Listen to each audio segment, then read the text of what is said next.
ఈ BJP party 10 ఏళ్ల నుంచి అధికారంలో ఉంది. దయచేసి మా ఆడబిడ్డలకు మా యువకులకు చేవెళ్ల నియోజకవర్గంలో ఉన్న మేధావులకు నేను దండం పెట్టి చెప్తా ఉన్నా. భావోద్వేగాలు పెంచడం తప్ప, ఒక మత పిచ్చి లేపడం తప్ప ఏమన్నా ఒక మంచి పని జరిగిందా బీజేపీ హయాంలో? ఏ వర్గానికన్నా, ఏ పేదలకన్నా పెట్రోల్ ధర అయింది, డీజిల్ ధర అయింది. ఇలా ఏం జరుగుతూ ఉంది దేశంలో?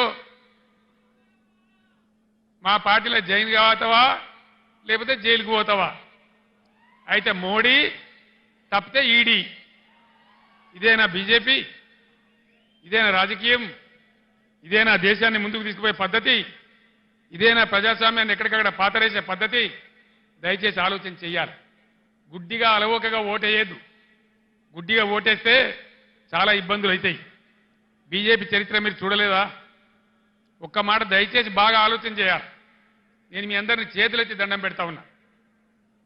ఈ బీజేపీ ప్రభుత్వం గత 10 ఏళ్లలో దేశంలో 157 మెడికల్ కాలేజీలు మంజూరు చేసింది. నేను 100 ఉత్తరాలు రాసిన ఒక్క కాలేజీ కూడా మనకి ఇయ్యలే. ఒక్క కాలేజీ ఇయ్యనటువంటి బీజేపీకి ఒక్క ఓటు కూడా మనం ఎందుకు వేయాలి?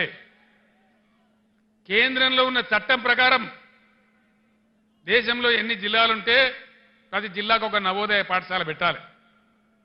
మన దగ్గర మనం 10 నుంచి 33 జిల్లాలు చేసుకున్నాం. అంటే 23 కొత్త నవోదయ పాఠశాలలు రావాలి. అవి వస్తే బీసీ పిల్లలకు, ఎస్సీ పిల్లలకు, దళితులకు అందరికీ కూడా దానిలో అవకాశాలు దొరుకుతాయి. 150 ఉత్తరాలు రాసిన నేను, 50 సార్లు స్వయంగా అడిగిన మోడీని.